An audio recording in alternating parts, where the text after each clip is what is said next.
안녕하십니까. 새로운 김차입니다. 오늘은 2023년 6월 20일이고요. 지금 현재 오전 새벽 2시 41분입니다. 이번 동영상은 C++ Electricity and Magnetism Vector Calculus의 111번째 동영상이고요. 코르틴 쉬마 학습의 9번째이고요. 자극한 2번째 동영상입니다. 여러분들이 제 코드를 다운로드 해갖고 전에는 빌드가 잘 되었었는데 새로 최근에 코드를 다운로드 했더니 빌드가 안 될 경우에는요, 제가 C++ 라이브러리 익스텐션을 업데이트 했을 가능성이 큽니다. 제가 이 링크를 동영상 설명란에 대부분 넣어 놓는데요, 빌드가 안 될 때는 최신 C++ 라이브러리 익스텐션을 다운로드 하셔야 합니다. 아래로 내려가 보면요, 110번 C++ 코르틴 심화 학습 8 자극한 1이고요.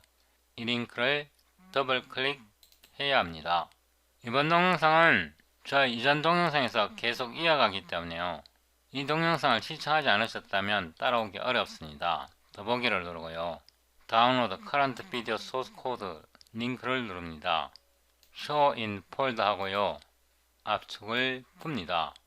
라이트 클릭해서요, 파일 이름을 111 리미트로 바꾸고요, 복사해서 작업 폴더에 붙여놓고 비주얼 스튜디오 코드를 엽니다. 111번 폴더에서요, removable.hpp를 열고요, numerical limits 이 pdf 파일을 열고요, limits.cpp 세 개의 파일을 열었고요, 토마스스 캘큘러스 이 파일을 열었더니 우리가 이전에 열었던 페이지가 열리는데요, 99페이지입니다. 토마스 캘큘러스 14th 에디션의 99페이지고요.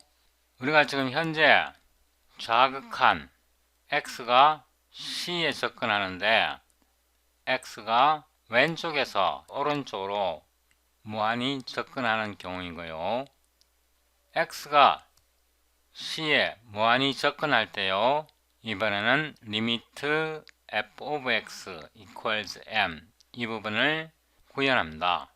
이전 동영상에서 우리가 X가 C에 왼쪽에서 오른쪽으로 접근하는 거 구현을 했는데요, 이전 동영상을 시청하지 않으셨다면 따라오기 어려울 겁니다. 이거 제가 다른 책을 보고 영감을 얻거나 아니면 논문을 보거나 인터넷을 뒤지거나 그렇게 제가 이거 구현한 거 아니거든요. 이 문서는 제가 독자적으로요, 처음부터 차근차근 구현한 문서입니다. limits.cpp를 선택하고요, 아래로 내려갑니다.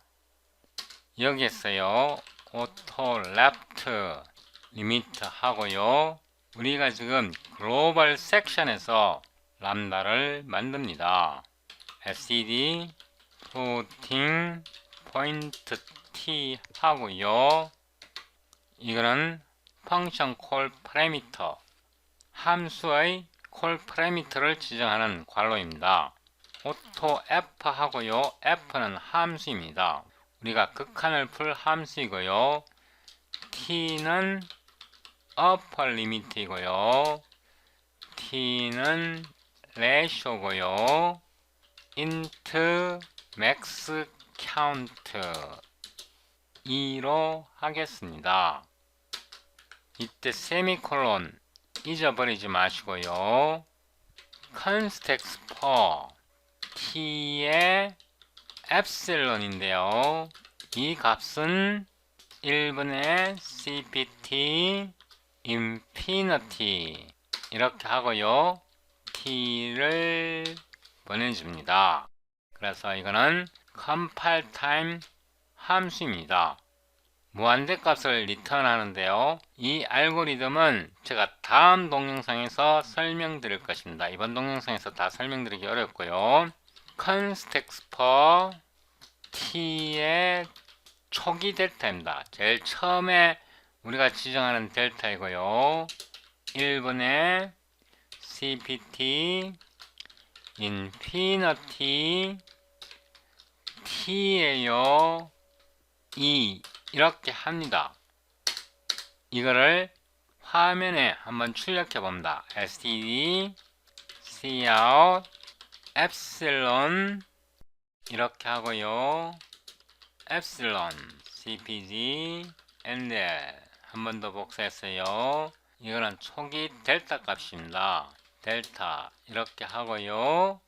델타 우리 알고리즘이 굉장히 정확하게 빠르게 계산되는 거는요. 이 인피니티와 이 인피니티 엡실론과 델타 값을 아주 교모하게 컴퓨터의 플로팅 포인트 한 개에 가장 가깝게 선택하기 때문에 굉장히 빨리 접근하고요. 굉장히 빨리 극한에 수렴합니다. 오토 하고요. X left 리미트 이고요. 우리가 이 코로틴을 부릅니다. 여기서 이 코로틴을 부르고요. 코로틴을 부를 때 unsuspended입니다. 코로틴을 처음에 바로 실행합니다. 생성하면서 바로 실행하고요. 잘 보세요. 어퍼에서요. 델타를 뺀 게 이게 로어 리미트입니다. 그리고 어퍼 리미트는 그대로 가고요. 레이쇼를 보냅니다. 이 레이쇼는요. 여기에서 온 겁니다. 이 left 리미트의 펑션 콜 파라미터에서 온 레이쇼고요. 이 upper 리미트는 이 upper 리미트고요. 이 부분이 lower 리미트에 해당합니다. 이 그림에서요. upper 리미트에서 델타를 뺀 게요. 델타 이거 초기 값이고요. 델타를 뺀 게 이 L 값입니다. U에 해당하는 게 이 upper고요. 이 레이쇼가 R 값입니다. 그러니까 등비 수열에서 이거는 초항에 해당하고요. 이거는 공비에 해당합니다. 이해되십니까? 그래서 T는 등비 수열을 이루고 그러니까 이 값이 시작 값이고요. 이 값에서 이 값에 해당합니다. 요 가로로 이 값에서 무한대로 쫙 뻗어나가는 겁니다.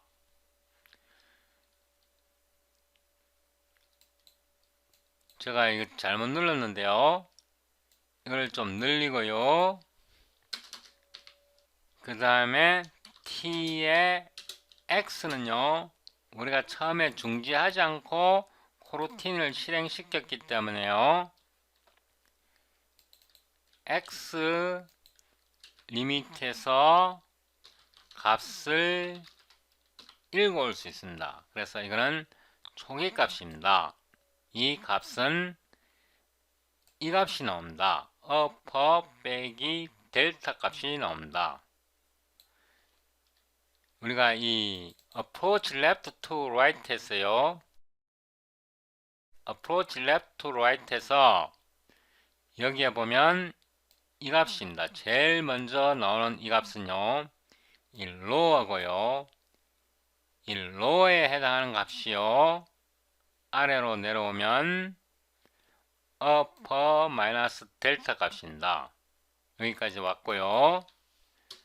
그 다음에 t는요. tm은요. f의 x 값이고요.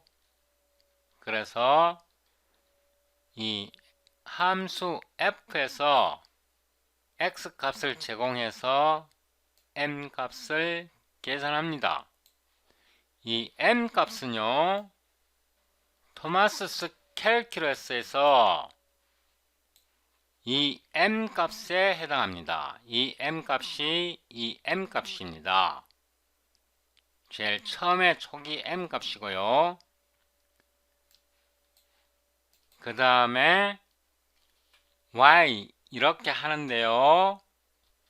int count는 0으로 놓고요. 이 count의 의미에 대해서는 곧 설명드릴 겁니다. while x left 리미트가 리좀 가능할 때, 그러니까 일단 코루틴을 다시 실행시킵니다.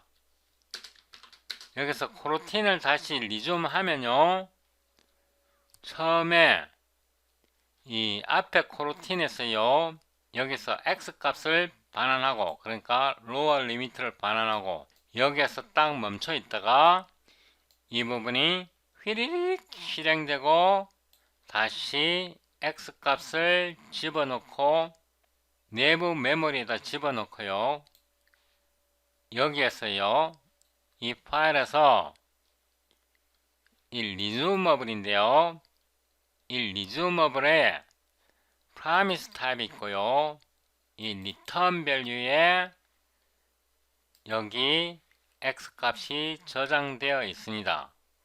그리고 정지합니다. 새로 계산된 값이 있으니까요, 이 루프 속에서 x 값을 꺼잡아냅니다. x left limits에서 get 해서 x 값을 꺼잡아내고요, y 값은요, m 값을 저장합니다. m은 이전에 계산한 fx의 값입니다.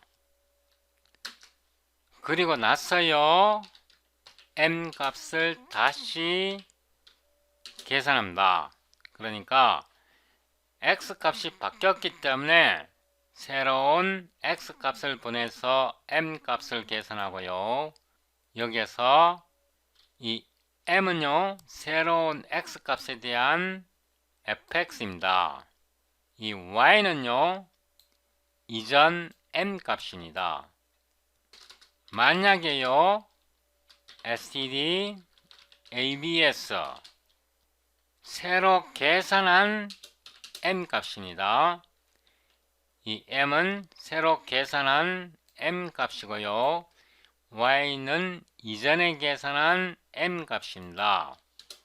y 값을 빼서요, 이게 만약에 엡실론보다 작다면, 그러니까 이 엡실론은요, 수학적인 의미가 굉장히 작은 수입니다.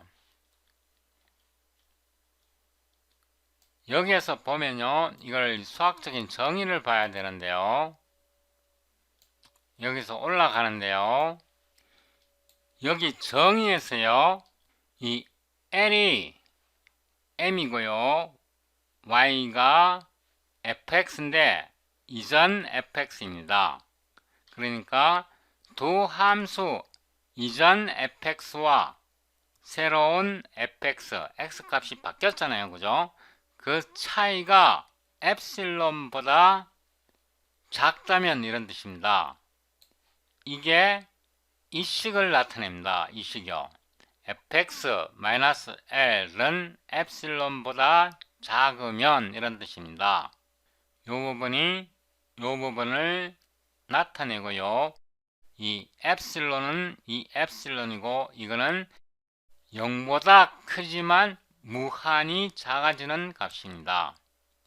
이럴 경우에는 더하기 카운트를 해서요, 이거는 무슨 뜻이냐 그러면 엡실론은 무한히 작아질 수 있으니까요, m과 y는 0이라고 보는 겁니다. 이 엡실론은 0보다 큰데 무한히 작아질 수 있는 값이니까 엡실론도 0으로 계속 접근하는 건데요, 0으로 엡실론이 계속 접근하다 보니까 이 값은 무한히 작은 값으로 간주하게 되고, 그럴 때는 이전 fx 값과 이전 fx 값이 지금 y고요, 새로운 fx 값이 m입니다. 그래서 이전 fx 값과 새로운 fx 값이 차이가 0이라는 뜻입니다. 그러면 솔루션, 극한을 찾은 겁니다.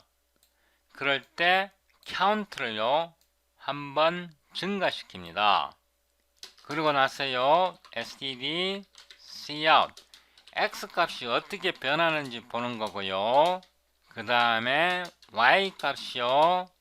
이 이전에 계산한 y 값 해도 되고요. 아니면 m 값이 어떻게 변하는지 봐도 됩니다. m, cpg, and 이렇게 해서 m 대신에 y로 하겠습니다. y로 나타내도 상관없습니다. 이거는 y는 이전 값이기 때문에요. 이거는 새로운 y 값이라고 생각하시면 됩니다. 그 다음에 만약에요 카운트가 맥스 카운트보다 크다면, 그러니까 연속적으로 같은 값이 맥스 카운트 횟수만큼 나온다면, 이 식이 성립하려면요, 이 식이 성립하려면 엡실론은 0으로 접근하는 값이라고 제가 말씀드렸고요.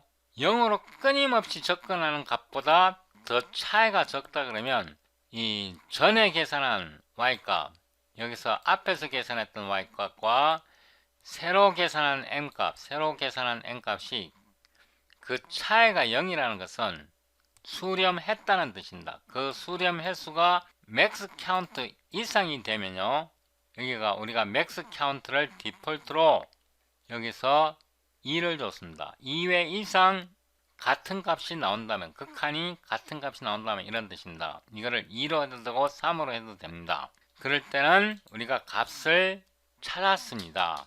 그래서 이 루프를 벗어납니다. 이렇게요. 그러면 리턴 하는데요, 우리가 여기서 m 값이 새로운 값이고요, 이때는 y와 m의 값이 같습니다. 이 조건 하에서요. 그래서 y를 리턴하든지 m을 리턴하든지 상관없는데요, m을 리턴하겠습니다. 이게 y와 같습니다.